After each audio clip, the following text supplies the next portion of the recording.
अस्सलाम very good evening to all of you. आप देख रहे हैं पसे पर्दा और मैं हूं नादिया नकी। आज सुबह से बल्कि पिछले एक माह से अगर किसी चीज़ का इंतज़ार था तो आया सेनेट इलेक्शंस खुफिया बैलेट से होंगे या ओपन बैलेट से। अदालत से जो राय मांगी गई, सुप्रीम कोर्ट ने अपनी राय का आज इजहार कर दिया। कहा खुफिया बैलेट के तहत ही होगी, आइन जो है उसमें रद्दबदल नहीं किया जा सकता।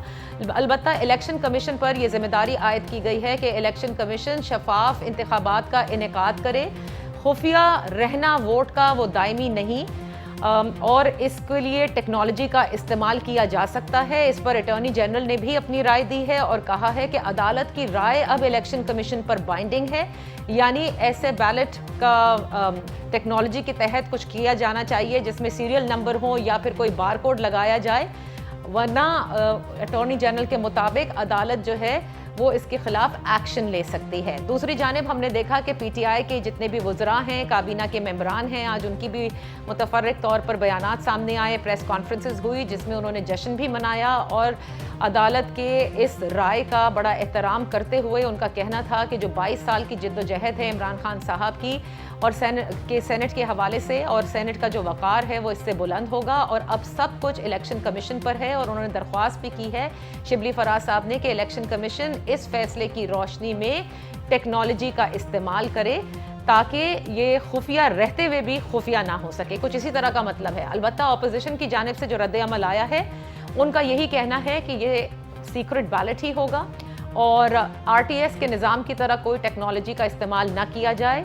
और इसके अलावा अपोजिशन ये समझती है कि उनकी जीत हुई है और इमरान खान और उनकी हुकूमत यानी इमरान खान की हुकूमत की हार हुई है।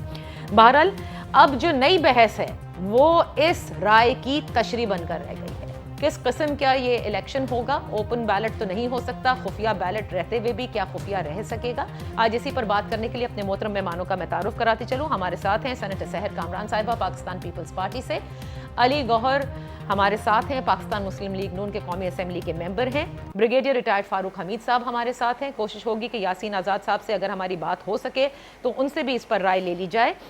लेकिन फ़िलहाल मैं गुफ्तगू का आगाज़ ब्रिगेडियर साहब आपसे करूँगी कि आप भी समझते हैं, क्योंकि आपने भी सोशल मीडिया पर अपना रद्द अमल फ़ौरन दिया, कि अब जो ख़रीदो फ़रोख्त का काम होता था वो नहीं रहेगा, क्योंकि अदालत की जो राय है वो खुफिया रहते हुए भी ये बैलेट खुफिया नहीं रहेगा और इलेक्शन कमीशन इस पे कोई नंबर, कोई बार कोड, कुछ ऐसा ज़रूर करेगा कि जिससे ये पता लगाया जा सके कि किस मेंबर ने किसको वोट दिया है।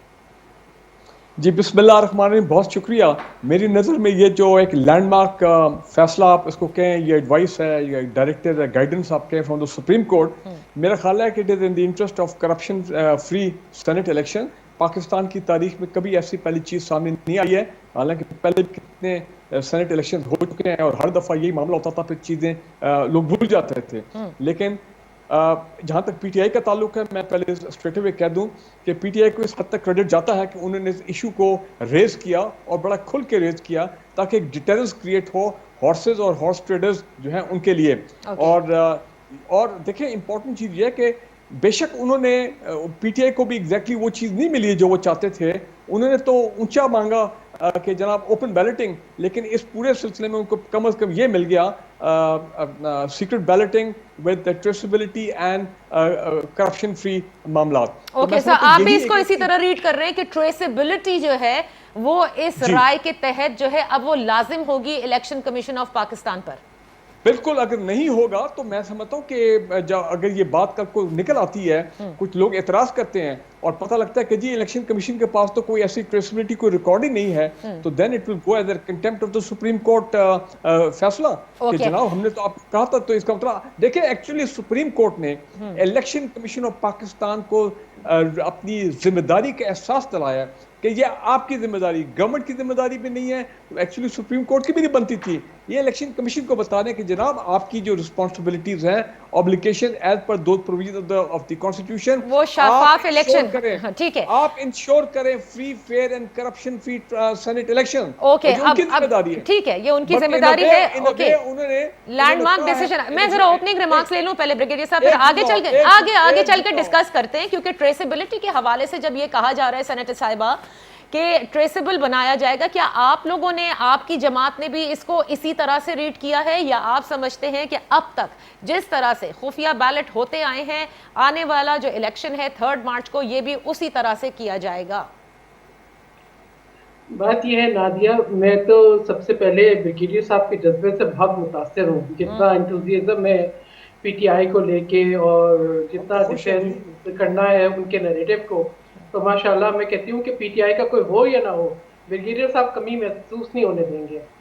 देखिए बात यह है कि मैंने जिसको रीड किया है, मैंने आइन की जो तशरीह दी है आर्टिकल 226 के अंदर बहुत वाज़ेह है, जिसके और सुप्रीम कोर्ट ने भी आज यही कहा है कि जो आईनी तरीक़ेकार है उसके तहत इलेक्शंस हों। लेकिन मैं ये देख रही हूँ कि जिस तरह से डस्का में धुंध छाई थी और प्रिजाइडिंग ऑफिसर्स अगवा हो गए थे, आज कुछ इस तरह की धुंध बर्पा करने की कोशिश की जा रही है, क्योंकि इलेक्शन कमीशन को जिस तरह से दबाव में लाने की कोशिश की जा रही है और उसको डायरेक्शंस देने की कोशिश की जा रही है, मैं समझती हूँ ये कोई अच्छा जो है पेशरफ्त नहीं है और ना ही कोई अच्छा प्रेसिडेंट सेट करेगा। एक सुप्रीम कोर्ट का फैसला आ गया, उन्होंने बताया आईनी तरीकेकार के तहत करें, खुफिया बैलेटिंग हो। अब आपने जरूर अपने मेंबर्स को थ्रेट करना है। देखिए बात यह है, अभी ब्रिगेडियर साहब ने बात की कि जी जो एक करप्शन थी या पैसों का लेन देन था। देखिए बात यह है कि ये जिस तरीके से पॉलिटिशियंस को और सियासी अमल को जो है वो पॉल्यूट किया जा रहा है, ये पाकिस्तान के लिए बड़ा नुकसानदेह है। अच्छा। और ये जो अगर बात कर रहे हैं कि करप्शन की और इन सब चीज़ों की, अगर इक्का दुक्का कोई केस है तो मैं कहूँ कि इमरान खान अहमद साहब ने कोई कसर छोड़ी नहीं है। 50-50 करोड़ अपने मेंबर्स को ऑफर किए। लियाकत जतोई साहब ने इन पे टिकट बेचने का 35 करोड़ में इल्जाम लगाया। इन्होंने बलूचिस्तान के अंदर एक ठेकेदार को टिकट दिया और फिर दूसरी तरफ से कान पकड़ा कि जो है जब वो उसको विड्रॉ किया, फिर अपना मेंबर विड्रॉ कर दिया ताकि उसी को टिकट, उसी को जो है वोट्स मिले। अच्छा। केपी के अंदर इनके जो है ये गए तो इनके जो है 20 मेंबर्स अलल ऐलान जो है वो इनके शाइये में नहीं आए। तो इस किस्म की सूरत हाल में जो है इमरान खान अहमद न्याजी साहब यकीनन बौखलाए हुए हैं, क्योंकि उनके मेंबरान की जो तहफ़्फ़ुज़ात हैं वो बहुत क्लियर हैं और सो सहर, लेट्स कम फॉर टुडेज जो एडवाइस दी है, जो डायरेक्शन दिया है कोर्ट ने, आपके ख्याल में उसी तरह से होगा इलेक्शन जैसे हमेशा होता आया है, या आप समझ रही हैं कि election commission traceable ballot paper देगा?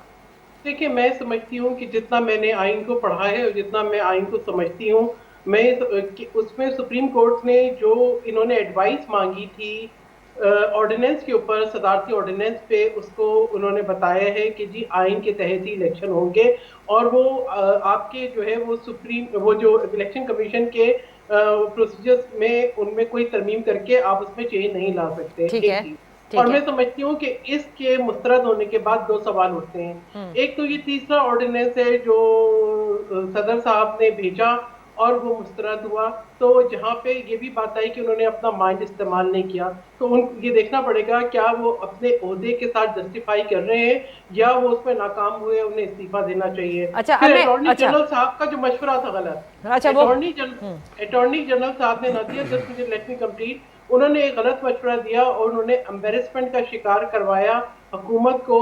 क्या वो अपने ओहदे पे रहने के जो है अब मजाज हैं या उनको भी इस्तीफा दे देना चाहिए? चलें, ये तो बात अब बाद में होगी। अब तो इलेक्शन कमीशन ने जो फैसला करना है ना सहर, पहले मैं ओपनिंग रिमार्क जरा अली गौहर साहब के भी ले लूं कि आगे चल के जरा इस पर बहस करने की जरूरत है।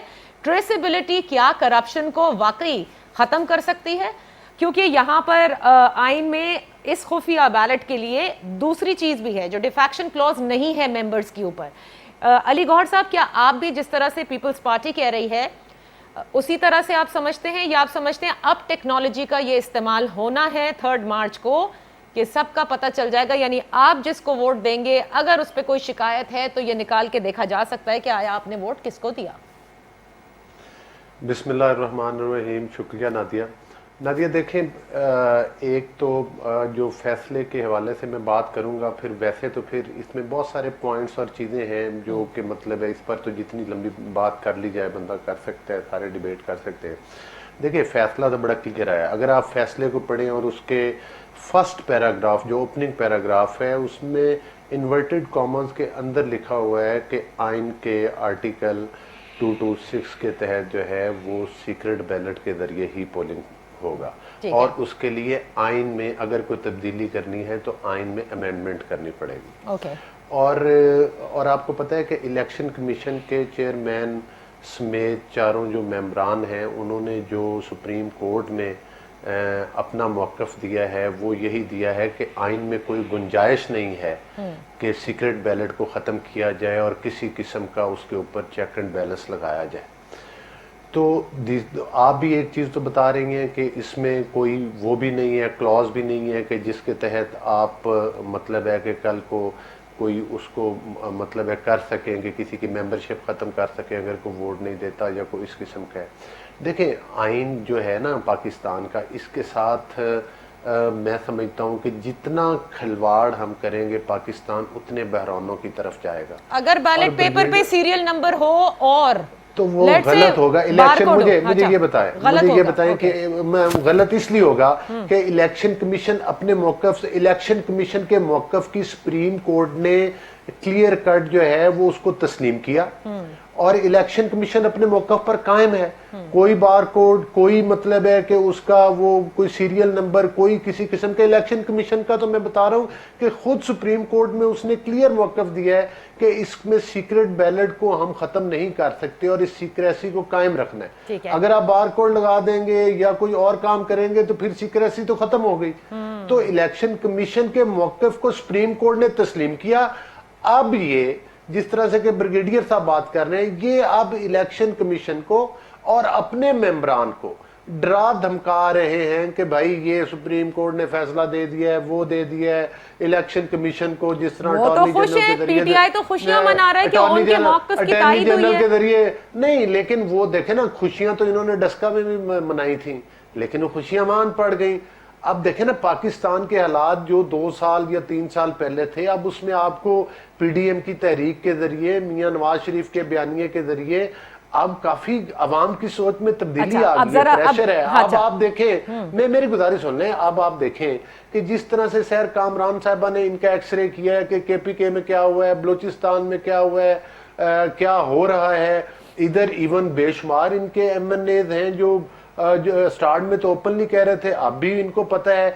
मुझे ये बताएं कि जब इमरान नियाजी साहब, ब्रिगेडियर साहब ये क्यों भूल जाते हैं कि जब तहरीक अदम एतमाद नाकाम करके इमरान नियाजी साहब भंगड़े डाल रहे थे, खुशियां मना रहे थे, उस वक्त उनका नजरिया कुछ और था। उस वक्त वो नहीं चाहते थे कि मतलब है ट्रांसपेरेंसी हो, पैसा क्या। अभी तो जरा आज की बात कर लें, आज की बात कर लें, आज की बात कर लें। ये आज नादिया आज की बात से रिलेटेड बात है। नहीं, बिल्कुल सही, ये आप कह चुके हैं, ये आप लोग कहते आए हैं। मैं ब्रिगेडियर साहब की इस बात की कि जो ब्रिगेडियर साहब कह रहे हैं कि पीटीआई को ये क्रेडिट जाता है कि उन्होंने नहीं, पीटीआई, मैं इनको ब्रिगेडियर साहब को यह बताना चाहता हूं कि पीटीआई को इस बात का क्रेडिट जाता है कि जहां पर उनको जो चीज सूट कर रही हो वो मेरिट है। अच्छा, और जहां अगर डस्का में ये वोट चोरी कर ले और ये रिजल्ट गलत करवाना चाहें तो I get your point Ali Gauhar साहब, लेकिन let's also find out कि क्या ये राय जो है, क्योंकि ये एक एडवाइजरी सेटअप की एक राय होती है कि सदारती रेफरेंस भेजा गया अदालत में और कहा कि हमें राय बता दी जाए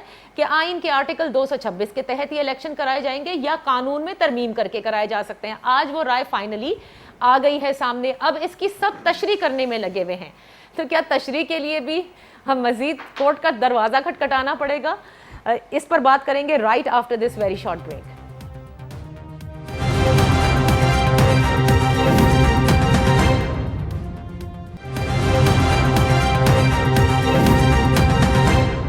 welcome back. Senator Sahar Kamran साहिबा हमारे साथ हैं, अली गौहर साहब हैं, ब्रिगेडियर रिटायर्ड फारूक हमीद साहब हैं। अदालत की जो राय सामने आई है कि इलेक्शन सेनेट के जो अब 3 मार्च को होंगे वो खुफिया बैलेट के जरिए ही किए जाएंगे, लेकिन खुफिया हतमी नहीं। इस पर इलेक्शन कमीशन को ये कहा गया है कि 200 जो आपको इलेक्शन एक्ट के तहत जो पावर्स दी गई हैं उनको इस्तेमाल करते हुए इलेक्शन कमीशन टेक्नोलॉजी का इस्तेमाल करे और इस्तेमाल करके इलेक्शन के शफाफ होने का, यानी शफाफ इलेक्शन का इनेकाद करे। अब मुझे ये बताइएगा ब्रिगेडियर साहब, क्या आप इसको इस तरह से इंटरप्रेट कर रहे हैं ट्रेसेबिलिटी को? देखिए, करप्शन का मतलब ये है कि किसी ने पैसे लेकर किसी को वोट दिए, बिल्कुल गलत है, नहीं होना चाहिए। लेकिन अगर अपनी ज़मीर की आवाज़ पर, फॉर एग्जाम्पल लेट से अली गौहर साहब समझते हैं हफीज़ शेख जो हैं वो बेटर ऑप्शन है सैयद यूसुफ गिलानी के मद्दे मुकाबिल जो हैं, और वो दे देते हैं, नाउज़ुबिल्लाह। और उसके बाद उनको ट्रेसेबिलिटी के लिए किसी ने कुछ कहा हो और उसके बाद वो ट्रेसेबल है ये ballot, let's suppose we are doing it hypothetically, और निकल आता है, तो क्या इन पे करप्शन का इल्जाम लगेगा, पैसे खाने का इल्जाम लगेगा? क्योंकि खुफिया बैलेट में तो ये कहा गया है कि आप अपनी जमीर की आवाज भी सुन सकते हैं, they don't have to follow the party lines. देखिए, आपकी वो बात सही है, लेकिन ग्राउंड रियलिटीज कई दफ़ा मुख्तलिफ होती हैं। देखें, ये एक किस्म का डिटेरेंस बन जाता है तमाम पॉलिटिकल पार्टीज के मेंबर्स का। उनको अब ये मालूम है कि अगर उन पे इल्ज़ाम लग जाता है कि जी उन्होंने वोट जो है अपना बेचा है, तो फिर अभी तो अगर बिल्कुल आप सीक्रेट रखें जिस तरह माजी में होता रहा, तो फिर तो किसी को नहीं पता लगेगा कि जनाब ये इल्ज़ाम कैसे साबित होगा या वो कौन लोग थे। लेकिन अब जबकि ट्रेसेबिलिटी का फैक्टर आएगा और एक इल्ज़ाम लगता है मिस्टर एक्स के ऊपर, तो फिर पब्लिक नहीं होगा, लेकिन जब कोई पिटीशन जाएगी इस ऊपर अपना इलेक्शन कमीशन में, तो election commission will have the data with them कि अच्छा जी इस बंदे के बारे में ये इल्ज़ाम आया है, इनके पास कुछ शवाहिद भी हैं, देखते हैं शवाहिद क्या होते हैं ये पैसे की चेंजिंग हैंड्स के, तो फिर ये तमाम चीजें कोरोबोरेट करेंगी आपस में। नहीं, but do you think in your opinion कि इन पर लाजिम है कि ये अपने ही पार्टी के टिकट होल्डर को वोट दें, और यही मकसद भी है इस ट्रेसेबिलिटी का? देखें, असूलन तो जो पार्टी के मेंबर्स हैं, अगर वो अपनी पार्टी के लाइन के खिलाफ जाके वोट देते हैं, ठीक, ऑल्दो वो कर सकते हैं, लेकिन मेरा ख्याल है कि आजकल के हालात में हर पार्टी लीडर यही चाहेगा कि मेरे जो वर्कर, जो पार्टी मेंबर्स हैं, MNAs, MPs, वो पार्टी लाइन के मुताबिक ही वोट करें। लेकिन अगर कोई करता है अपने ज़मीर के मुताबिक, लेकिन उस पर इल्ज़ाम नहीं होता बाद में, या पहले पता नहीं लग जाता कि जी इसने शख्स ने गड़बड़ की है, तो ठीक है, can get away with it. लेकिन एक मैं समझता हूँ कि एक डिटेरेंस, एक तलवार जो है वो जरूर सामने आई है। इंपॉर्टेंट बात जो मैं कहना चाहता हूँ, देखें, अब यहाँ पे कहा गया आइन से खिलवाड़।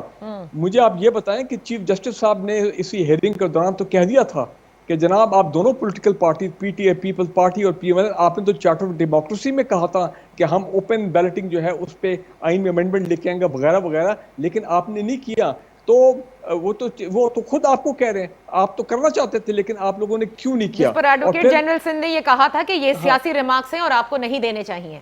नहीं, तो जिस पर सुप्रीम कोर्ट ने बड़ा सही कहा था कि ये पूरा आइन जो है, आइन ने बेसिकली क्या सियासतदानों बनाया था, ये कोई अल्लाह माफ करे कोई सीक्रेट डॉक्यूमेंट उस तरह तो नहीं है ना, ये एक पॉलिटिकल डॉक्यूमेंट है जिसके मुताबिक आपके फ्रेमवर्क है मुल्क को अच्छा, अब ये बड़ी इंटरेस्टिंग चीज है। देखिए, इखलाकी तौर पर आप सब कहते हैं कि पार्टी वाले जो हैं वो पार्टी होल्डर को टिकट दे। व्हाट अबाउट द इत्तेहादीज? इत्तेहादी ने अगर इल्हाक किया है मौजूदा हुकूमत के साथ, तो उन पर यह लाजिम होगा, और अगर वो लेट से न माने और दूसरे को समझें कि भाई ये ज्यादा अच्छा है और उनको दे दें ऑपोजिशन के किसी कैंडिडेट को, तो उन पर क्या होगा?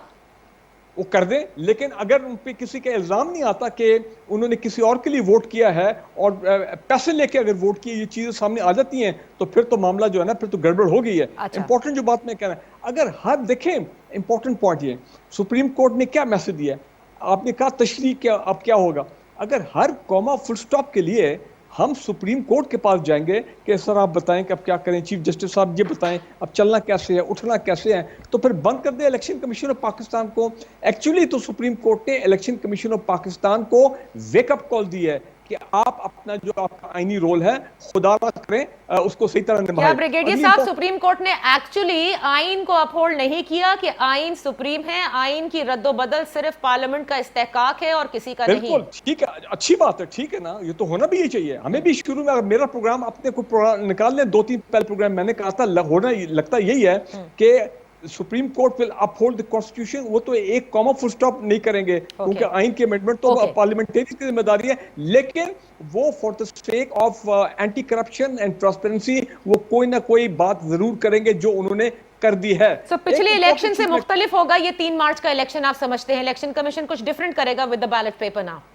उनको करना चाहिए। देखिए 24 घंटे से जरा ये 36 घंटे रह गए हैं। अब ये ना हो कि इलेक्शन कमीशन के कि जी वो तो अब देखे ना 1500 बैलेट पेपर्स को फिर वो मोहर लगानी पड़ेगी, फलां करना पड़ेगा, हमारे पास तो टाइम नहीं है, तो नेक्स्ट टाइम देखेंगे। नो, अच्छा, आज अब देखिए, क्योंकि हम में से कोई भी कानूनी एक्सपर्ट नहीं है, एटलीस्ट मैं तो नहीं हूँ, यासीन आजाद साहब हमारे साथ हैं, मैं एक सवाल उनसे पूछ लूं, फिर उसके बाद सेनेटर सहर कामरान साहिबा और अली गौहर साहब भी बहुत अच्छी तरीके से इस पर बात कर सकेंगे और आप भी कर सकेंगे ब्रिगेडियर साहब। यासीन आजाद साहब, thank you so much for joining us. आपसे ये जानना चाहूंगी कि आज सुप्रीम कोर्ट ने जो रेफरेंस अदालती गई थी उस पर राय तलब की थी, अपनी राय दे दी। क्या ये राय बाइंडिंग है on the election commission of Pakistan according to attorney general? अगर उन्होंने ये राय 218(3) के तहत इलेक्शन कमीशन की अब जिम्मेदारी है कि वो शफाफ इंतखाबात यकीनी बनाएं और बैलेट पेपर्स पे बार कोड या फिर कोई सीरियल नंबर्स जरूर करे, वरना कंटेम्प्ट ऑफ कोर्ट हो सकता है। ये ऑर्डर में है क्या ये बात? नहीं, ऑर्डर में तो नहीं है अभी। नहीं, पहली बात यह है कि ये फैसला नहीं है, राय है जी। राय वो जो सदर पाकिस्तान ने मांगी। और आपको पता है कि इलेक्शन कमीशन ऑफ पाकिस्तान जो कॉम्पिटेंट अथॉरिटी है, उसने जो सुप्रीम कोर्ट में जवाब दिया था पहले दिन ही क्या दिया था कि आर्टिकल 226 की मौजूदगी में जो कुछ गवर्नमेंट ने राय मांगी है मैं उस पर अमल नहीं कर सकता। हालांकि ऑनरेबल सुप्रीम कोर्ट ने 3 दिन तक मुसलसल इलेक्शन कमीशन को बुलाया, लेकिन इलेक्शन कमीशन ने ये बात कही कि 226 की मौजूदगी में कुछ नहीं हो सकता। और आखिरकार ऑनरेबल सुप्रीम कोर्ट ने भी आर्टिकल 226 की बात की है कि ये इलेक्शन खुफिया बैलेटिंग के जरिए होगा, कोई और तरीकाकार नहीं होगा। दूसरा, उन्होंने राय अपनी ये दी है जिसको हमें गौर से देखना पड़ेगा। वो राय ये है कि आपने ये फैसला करना है, इलेक्शन कमीशन ऑफ पाकिस्तान की ये ड्यूटी है कि वो शफाफ इलेक्शन कराए। और जिस तरह आपने आर्टिकल 218 की बात की है, 218 को पढ़ेंगे तो उसमें इलेक्शन कमीशन ऑफ पाकिस्तान की ये जिम्मेदारी बनती है कि वो शफाफ, पूरी गैर जानबदारी से और ईमानदारी से इलेक्शन कराए। ये भी इलेक्शन कमीशन ऑफ पाकिस्तान की आइन के मुताबिक अथॉरिटी है। ठीक है। अब ऑनरेबल सुप्रीम कोर्ट ने ये बात कह दिया कि ये जो आइन की क्लाज 226 या 218 जिस किसी की भी आप तशरीह मांगते हैं, वो ये कहते हैं कि पार्लियामेंट के अलावा कोई और नहीं कर सकता। इसका मतलब यह पार्लियामेंट तब करेगी जिस पार्लियामेंट के बाद 2/3 मेजॉरिटी होगी, वो मामला जाएगा 2/3 मेजॉरिटी आर्टिकल 226 में अमेंडमेंट करेगी, तब जाके आप ये। तो यासीन साहब, जो हुकूमत के जो काबीना के मेंबरान हैं, वुज़रा हैं, वो ये कह रहे हैं कि हमारी इलेक्शन कमीशन से दरख्वास्त है, क्योंकि अदालत उज़्मा ने ये राय दी है कि इलेक्शन कमीशन अपने जो हुकूक हैं उसको इस्तेमाल करते, अपनी पास को इस्तेमाल करते हुए शफाफ इलेक्शन कराए और टेक्नोलॉजी का इस्तेमाल करे। वो उस टेक्नोलॉजी को सीरियल नंबर और बार कोड में ट्रांसलेट कर रहे हैं। क्या ये सही है? आपको लगता है कि ऐसा होगा? ये वुज़रा की बौखलाहट थी आज, जो बौखलाहट में फटाफट इलेक्शन कमीशन में पहुंच गए और उन्होंने आइन के आर्टिकल्स को देखे बगैर, जो है ना, जो सुप्रीम कोर्ट ने ऑर्डर किया उसको देखे बगैर जाके इलेक्शन कमीशन पे प्रेशर डालना शुरू कर दिया कि जिस तरह हम चाहते हैं आप इस तरह करें। ये नहीं होगा। ओके। और राय बाइंडिंग नहीं होती इलेक्शन कमीशन पर? नहीं, राय तो अब गई है ना, प्रेसिडेंट को गया। आप प्रेसिडेंट उस राय के मुताबिक जो कानून साजी करेंगे, क्या 226 को अमेंड किए बगैर जो राय में उन्होंने कहा कि जी शफाफ इलेक्शन होनी चाहिए, वो भी सुप्रीम कोर्ट ने जो ओपिनियन दिया आर्टिकल 218 के मुताबिक दिया। ऑनरेबल सुप्रीम कोर्ट ने जो भी चीजें एक्सप्लेन की है आइन के आर्टिकल को मद्देनजर रखते हुए किया। ठीक है। और यही stand election commission of Pakistan का था। ओके। अब जिस तरह 3 वजीर भागे हुए अभी इलेक्शन कमीशन में गए और उन्होंने जाके रोना पीटना शुरू कर दिया, वो गलत है। राय अभी सदर पाकिस्तान को जानी है। सदर पाकिस्तान आगे उसको वापस कैबिनेट को भेजता नहीं भेजता, वो तो बस की बातें हैं। तो बात लोग कहते हैं कि फैसला नहीं, राय है। और ऑनरेबल सुप्रीम कोर्ट ने एक तरीकाकार बता दिया कि 226 से 8 this is more of a direction and an opinion. ये फर्क फैसले और इसमें ये है कि फैसले को अगर अमल दरामद न किया जाए तो it amounts to contempt of court. No, not contempt of court. देखें, एक जज ने याया अफरीदी साहब ने बिल्कुल क्लियर कह दिया कि ये जो रेफरेंस भेजा गया यही गलत है। जी, उन्होंने ये नोट लिखा है, इख्तिलाफी नोट यही है ना। मेरे नजदीक देखें, आपने कम से कम 10-15 दिन इस मामले को चलाया। ये तो ऑनरेबल सुप्रीम कोर्ट के जज साहबान खुद ही बैठ के ओपिनियन दे सकते थे, उसको कोर्ट में लाने की जरूरत नहीं थी। लेकिन बहरहाल वो कोर्ट लेके आए, वकला को सुना और सिंध हाई कोर्ट ने आर्गुमेंट किए। यासीन साहब, मेरा आखिरी सवाल आपसे ये होगा, क्योंकि मुझे मालूम है कि आप भी मसरूफ थे, कि आपको लगता है कि इलेक्शन कमीशन अब जो 3 मार्च को सेनेट इलेक्शंस हो रहे हैं उसमें और पिछले सेनेट इलेक्शन में कोई फर्क कर सकता है in terms of the ballot paper? मेरे नजदीक कोई फर्क नहीं होगा, उन्होंने 226 के मुताबिक इलेक्शन कराने। बहुत बहुत शुक्रिया यासीन आज़ाद साहब, साबिक सदर सुप्रीम कोर्ट बार एसोसिएशन के। बड़े क्लैरिटी से उन्होंने बता दिया है फैसले और राय में फ़र्क क्या होता है। सेनेटर साहिबा, क्या आप भी ये समझती हैं, जो आप पिछले जब ब्रेक से पहले जो आप कह रही थी कि पार्लियामेंट में मीटिंग्स शुरू हो गई हैं और आपने कहा 50 करोड़ के फंड जो हैं वो बोरियां खोल दी गई हैं बकौल आपके और दबाया जा रहा है। सो आर यू ट्राइंग टू से कि इस वक्त इमरान खान साहब की जो हुक्मरान जमात है उसमें मेंबरान इधर उधर ना हो जाएं, उन पर अब ये लाजिम करना होगा, क्योंकि बैलेट पेपर भी उसी तरह होगा, इलेक्शन कमीशन भी उसी तरह से इलेक्शन कराएगा जिस तरह से गुज़िश्ता सेनेट इलेक्शंस हुए हैं। देखिए नादिया, यासीन आज़ाद साहब ने वही बात की जो मैंने कही थी, और वही हम मेरे ख्याल में बाकी लोगों को भी और गुजरा को भी समझने की ज़रूरत है कि ये जो है ये ओपिनियन सुप्रीम कोर्ट का प्रेसिडेंशियल ऑर्डिनेंस के ऊपर था, और ये जो है तीसरा ऐसा ऑर्डिनेंस है जिसके ऊपर जो है शर्मिंदगी और सुर्खी उठानी पड़ी है सदर पाकिस्तान को भी और इस हुकूमत को भी। तो ये अब सवालिया निशान उठता है और जो है वो प्रेसिडेंट के ऊपर भी, अटॉर्नी जनरल के ऊपर, क्या वो अपने ओहदे पे फाइज रहने के मजाज हैं या नहीं है। दूसरी बात ये कि 50 करोड़ पहले इन्होंने यही किया, मैंने बताया ना कि फेज दर फेज क्या हुआ। पहले इमरान खान अहमद नियाज़ी साहब ने फंड्स की लालच दी, फिर उन्होंने इलेक्शन कमीशन पे असरअंदाज होने की कोशिश की, फिर उन्होंने रेफरेंस भेजा, फिर वो एक बिल लेकर आए, फिर उसके बाद वो अब ऑर्डिनेंस लेकर आए जिसके ऊपर उनको सुर्खी हुई। तो बात ये है कि, और उसके बाद इमरान खान अहमद नियाज़ी साहब का वो बयान भी रिकॉर्ड पर है कि अगर खुफिया राय दही से हुआ तो मैं तो हुकूमत में हूँ, मैं ताकत का इस्तेमाल कर सकता हूँ। तो ये देखिए उनकी इंटेंशंस जो है ना बहुत वाज़ेह हैं। ये ऐसी हुकूमत है जो प्रोपेगेंडा के ऊपर डिपेंड बेस करती है और ये कहती है इतना झूठ बोलो कि सच लगने लगे। अच्छा सर, सहर मुझे ये बताएं, आप लोग इतने खुश क्यों हैं विद द खुफिया बैलेट?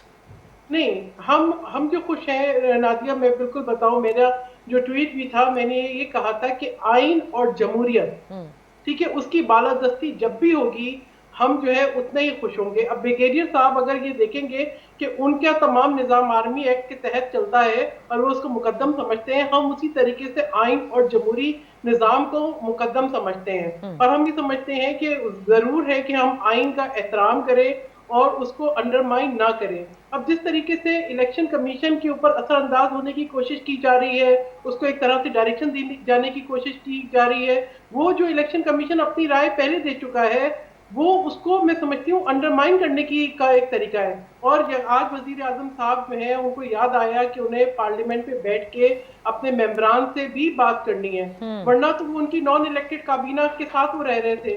तो परेशानी तो साफ वाज़ेह है। और इसमें मैं अपनी कोई राय नहीं दे रही, मैं ये कह रही हूँ कि आप उन आवाजों को सुने जो पीटीआई के अंदर से आ रही हैं। इनके मेंबरान ने ओपनली कहा है कि वो फैसल वाडा को और हफीज शेख को वोट नहीं देंगे। इनके मेंबरान ने ओपनली कहा है कि आपने ठेकेदार को वोट दिया है, एक ऐसे शख्स को टिकट दिया है जो एक दिन पहले पीटीआई में शामिल हुआ। इन सारी आवाजों के बावजूद देखें, ऐसे तो बहुत ऑपोजिशन की भी आवाजें आनी थी। पंजाब में जिस तरह से सब कुछ सेटल हो गया वो भी आपके सामने। अभी 3 मार्च में ठीक है कुछ घंटे जरूर रह गए हैं, लेकिन सियासत में कुछ भी हो सकता है। मैं एक ब्रेक ले रही हूं, ब्रेक से वापस आकर आपने कहा कि जमहूरियत और आइन की बालादस्ती जब जब होगी हम जश्न जरूर मनाएंगे, लेकिन इलेक्शन कमीशन पर असरअंदाज होना, इसका जिक्र आपने भी किया, इसका जिक्र अली गौहर साहब भी कर रहे हैं। मैं अली गौहर साहब वापस आकर आपसे यही पूछना चाहूंगी कि इलेक्शन कमीशन पर क्या वाकई प्रेशर डाला जा रहा है, और वो जो न्यूट्रलिटी का बताया जा रहा था, अब वो न्यूट्रल एनवायरनमेंट इस राय के बाद आपको नजर आ रही है या नहीं? Let's take a break.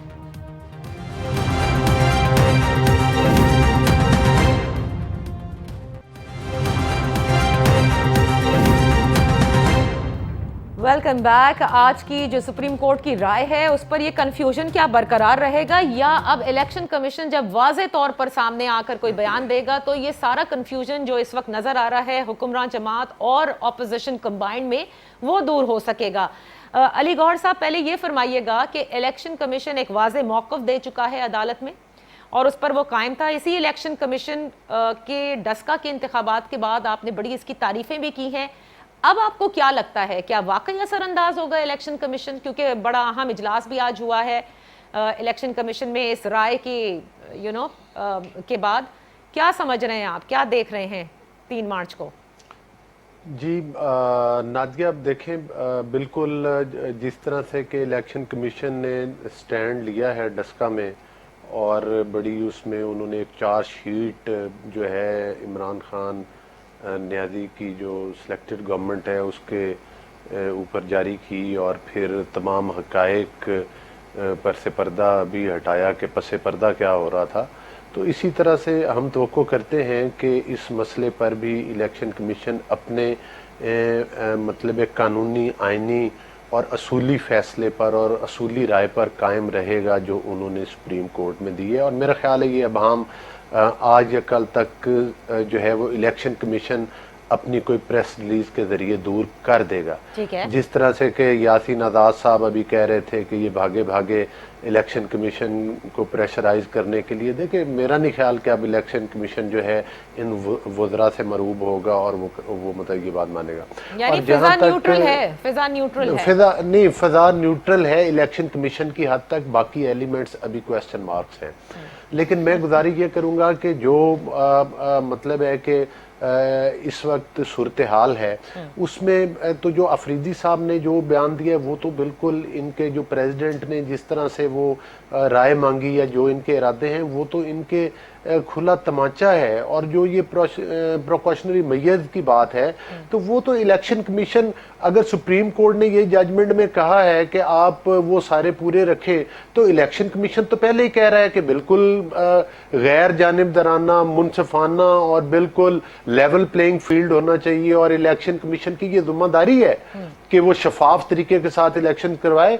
उनको उसका कोर्ट का भी इशारा इसी तरफ है कि जाहिर है कोई आदमी मोबाइल फोन, अपना सेल फोन अंदर ना लेकर जाए, कोई मतलब कैमरे हों जिसमें आ रहा हो कि कौन अंदर जा रहा है, कौन बाहर आ रहा है, किसको वोट डाला है, बैलेट की तस्वीर और नहीं वोट बैलेट की सीक्रेसी को मेंटेन रखना भी जो है मतलब है कि वो वही शफाफ इलेक्शन की अलामत है। अगर आप उसकी सीक्रेसी खत्म होगी फिर तो वो शफाफ रहे ही नहीं। तो लिहाजा सुप्रीम कोर्ट ने तो ये जजमेंट रखी है कि उसको शफाफ बनाए। हाँ, उसमें ये है कि आपका आईडी कार्ड आपके पास होना चाहिए, आपका नेशनल असेंबली का जो हमें मेंबरान को कार्ड जो है वो होता है वो हमारे पास होना चाहिए। ये वो प्रिकॉशनरी। और मैं आपको एक बात और गुजारिश करूं कि जितने कैंडिडेट्स हैं वो ऑलरेडी एफिडेविट दे चुके हैं कि हम पैसे का लेन देन नहीं करेंगे, हम किसी किस्म का और कोई गैर कानूनी तरीका वोट के लिए इस्तेमाल नहीं करेंगे। लेकिन अगर किसी के जमीर की आवाज है और वाकई मेंबरान जो नून लीग के हैं, जो पीपल्स पार्टी के हैं, जो पीटीआई के हैं, तमाम अरकान असम्बली जो हैं उनको एक आजाद आना, इवन उनकी पार्टी की तरफ से भी कोई उन पर दबाव नहीं होना चाहिए, कोई डिक्टेशन इस तरह से नहीं होनी चाहिए कि लाजमी है कि आपने उसको देना, क्योंकि आइन में ऐसा कुछ नहीं लिखा हुआ। कोई इस किस्म की क्लॉज नहीं है आइन में कि बल्कि वो तो सेनेट के इलेक्शन में नहीं है। और मैं ब्रिगेडियर साहब से भी थोड़ा सा ये रिक्वेस्ट करूंगा कि वो जरा जब वजाहत करते अपनी राय देते हैं तो इमरान न्यादी ने जिस तरह से वो भंगड़े डाले, वो उसमें सेनेट के इलेक्शन को चोरी किया जिस तरह से कि अदम एतमाद को, तो उस बारे में ब्रिगेडियर साहब की क्या राय, उधर भी जरा राय दे दें कि वो उनको भंगड़े डालने चाहिए, वो इन्होंने चोरी क्यों किया और चोरी करवाने में क्या ब्रिगेडियर साहब की अपनी जाती पार्टी तो नहीं शामिल उसमें? कैसी बातें कर रहे हैं अली गौहर साहब, खुदा को माने। अच्छा चलें ब्रिगेडियर साहब, आप आज की राय का तो आपको समझ में आ गया, यासीन साहब ने भी कह दिया, अब तो इलेक्शन कमीशन की तरफ सारी नजरें मरकूज है, काफी भारी जिम्मेदारी बेचारी इलेक्शन कमीशन पर दे दी गई है, but it has to follow the constitution and of course the powers that has been given to it in the election commission of Pakistan act के तहत। बहरहाल अब आप अली गौहर साहब की बात का जवाब दे दें। वो बार बार कहते हैं अदम एतमाद के बाद जिस तरह से हुक्मरान जमात ने खुशियां मनाई थी उस वक्त भी आपने ट्रांसपेरेंसी के हवाले से क्यों नहीं कहा? अगर नहीं कहा तो अपनी राय दे दीजिए।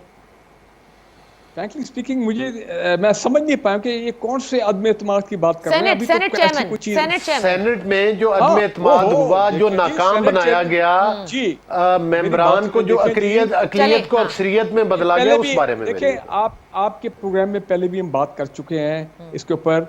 मेरे ख्याल अली गौर साहब भी उसमें थे कि जिम्मेदारी सारी उन पॉलिटिकल पार्टीज की बनती है जिन्होंने कहा था हम उन 14 मेंबर्स की को जो है ठीक ठाक एक्सपोज करेंगे, उनके खिलाफ कार्रवाई करेंगे। उन्होंने ये, लेकिन ये सब पी गए, सब मामले को इनको दे नो एग्जैक्टली, लेकिन सब चुप कर गए। ठीक है ना जी? तो देयर टू बी ब्लेम जिन्होंने वोट चोरी किए और जिस तरीके से करवाए, ब्रिगेडियर साहब उसकी भी वजाहत कर दें कि वो उन्होंने अच्छा किया, बुरा किया, मतलब क्या किया आप, आपकी क्या राय है? मेरी ये रिक्वेस्ट है। मैं तो लाइव वो प्रोग्राम में देख रहा था उस वक्त जब वो सारा मामला हो रहा था। नहीं, आपकी राय क्या है? क्योंकि हुकूमत ने इस पे राय नहीं दी, वो खुश हुए कि ये अदम एतमाद में फेल हो गए, अक्सरियत अकलियत में बदल गई, राइट? इसलिए कि इनके अपने लोग जो हैं वो रिबेल कर गए, इनके अपने लोगों ने बगावत की, इनके अपने लोगों ने जो है अपना यानी पैसों का कोई मामला नहीं चला, कोई करप्शन नहीं हुई। नहीं, मेरी बात सुने, वो जो वीडियो आई है जिसके पास बात सारा मुल्क में इतनी खप पड़ी है और सुप्रीम कोर्ट तक भी मामला गया, जारी बात है जब वो तो पीटीआई के लोग हैं ब्रिगेडियर साहब। नहीं, मैं अदम एतमाद, सेनेट की अदम एतमाद की तहरीक की बात कर रही हूँ ब्रिगेडियर साहब। हाँ भाई, सेनेट के अदम एतमाद चेयरमैन की जो तहरीक थी, अगर उसके बाद कुछ सबूत आए हैं कि जनाब ये लोग हैं जिन्होंने इतने पैसे लिए और अपना जमीर बेचा, तो आने चाहिए सामने। क्यों सर, नहीं? सबूत छोड़ दें, हम तो आपसे पूछ रहे हैं, आपके ख्याल में बगावत की इन लोगों ने या वाकई पैसा भी चला होगा? हो सकता है, मैं तो वहां पे मौजूद नहीं था, हो सकता है दोनों चीजें हुई हो इसमें। You can't rule it out ना, तभी तो मुल्क में खप पड़ी है। एग्जैक्टली। तो then how are you going to then let's say today MQM decides to vote in favour of Yusuf Raza Gilani sahab, ठीक है? उन पे तो बाइंडिंग नहीं है ना, वो तो इत्तेहादी हैं, सही है? तो अब उनके ट्रेसेबल बैलेट से आप क्या हासिल कर लेंगे? अगर लेट से वो आज कह देते हैं जी हम तो आपके हक में देंगे, हफीज शेख साहब के, वहां जाकर वोट कर देते हैं यूसुफ रजा गिलानी में, फिर क्या होगा? राइट, कम से कम पता तो लग जाएगा ना कि एमक्यू में इत्तेहादी बनता है इस गवर्नमेंट का, लेकिन वोट किए किसी और के लिए जाके, कम से कम ये चीज तो वाज़ेह हो जाएगी ना। ये चीज तो पता लग जाएगी कि लेकिन ये तो नहीं होगा ना कि पैसे लेकर किया इन्होंने, ये तो नहीं होगा ना। वो तो एक साइड वाला इशू है ना कि अगर पैसे लेके भी किया गया है और सबूत उसके सामने आ गए तो मामला तो और फिर गंभीर हो जाएगा। मैं क्विकली एक बात कहना चाहता हूँ। नंबर 1, सुप्रीम कोर्ट ने ऐसे टेक्नोलॉजी की बात नहीं की फैसले में। नंबर 2, जब वो राय देते हैं तो मैं द पाकिस्तानी मैं ये समझता हूँ कि इलेक्शन कमीशन ऑफ पाकिस्तान को सुप्रीम कोर्ट की राय को रिस्पेक्ट करना चाहिए, ठीक है, और उस पर अमल करना चाहिए। ये सुप्रीम कोर्ट की राय जो है cannot be thrown in open air. But it's not binding. It's not binding. वो बाइंडिंग वो तो यासीन आजाद साहब ने उसकी तशरीह कर दी है बड़ी। ब्रिगेडियर साहब को समझ जाना चाहिए। ब्रिगेडियर साहब बहुत जज्बाती है भाई। यासीन आजाद, मेरी बात तो सुन लेना। अच्छा, ये अपना लास्ट सेंटेंस कहते हैं, then I'm coming to you. जी जी, टाइम खत्म हो रहा है। यासीन आजाद साहब जो कह रहे हैं लीगल पॉइंट ऑफ व्यू से वो ठीक हो गया, मानता हूँ, लेकिन कुछ जो है जब सुप्रीम कोर्ट का के राय का भी कोई रिस्पेक्ट होता है और उसको मेरे ख्याल है उसको इंप्लीमेंट करना चाहिए। नंबर 3 इंपॉर्टेंट चीज ये, सारा झगड़ा क्या पाकिस्तान में, एक तरफ यू हैव अ स्टेटस को माइंडसेट, जिसमें मैं समझता हूँ इलेक्शन कमीशन ऑफ पाकिस्तान भी है। ये स्टेटस को माइंडसेट जो है ना, ये हालात को चेंज होने नहीं दे रहा। ये इसलिए हर कॉमा फुल स्टॉप के लिए sorry for reputation, people have to go back to the supreme court. तो सुप्रीम कोर्ट जो है वो तो मैं कहता हूँ कि ग्रेटनेस है कि वो ऐसी चीजें जो है फिर एंटरटेन करते हैं इन लार्जर। लास्ट मिनट है सहर कामरान साहिबा, क्योंकि देखिए यहाँ बात आइन और कानून की थी इस पूरे ओपन और सीक्रेट बैलेट में। अब राय का जो फैसला है कानूनी तौर पर बाइंडिंग है नहीं इलेक्शन कमीशन पर, तब भी ब्रिगेडियर साहब ये समझते हैं कि they should respect it, respect versus law. क्या देख रही हैं आप? देखिए बात ये है, मैं तो जरूर ब्रिगेडियर साहब की ख्वाहिशात हैं और उनका क्या कह सकते हैं कि हजारों ख्वाहिशें ऐसी हैं कि हर ख्वाहिश पे दम निकले। हम समझते हैं कि आइन मुकद्दम है और वो कहते थे कि जी जो चेयरमैन सेनेट की नो कॉन्फिडेंस के ऊपर एक्शन क्या लिया, एक्शन क्या, हमने खुरा ढूंढा, खुरा जाके नाकाबिले शनाख्त नंबर और नो कॉलर आईडी वाले नंबर पर रुक गया। अब उस पर क्या एक्शन लिया जाता? तो मैं समझती हूँ कि तमाम इदारे अपने अपने आईनी दायराकार में रह के काम करें ताकि जमहूरियत जो है वो पनपे, इस मुल्क के अंदर निज़ाम बेहतर हो। अगर जमहूरियत की और आइन की जीत होती है तो वो पाकिस्तान की जीत होती है। आज पाकिस्तान जिन बुरानों का शिकार है, हमें ये देखना होगा कि कब तक मजीद हम आइन को सबोटाज करेंगे, कब तक हम जो है वो जमहूरियत को रोंदेंगे और कब तक हम इदारों के ऊपर जो है वो प्रेशर डालेंगे। बहुत बहुत शुक्रिया। 3 मार्च को सेनेट इलेक्शंस में इलेक्शन कमीशन क्या फैसला करता है ये देखना होगा। आया ये खुफिया ही रखा जाएगा या ट्रेसेबल बैलेट्स जो हैं वो लाए जाएंगे? All eyes now on the election commission of Pakistan. इजाजत दीजिए, अल्लाह हाफिज।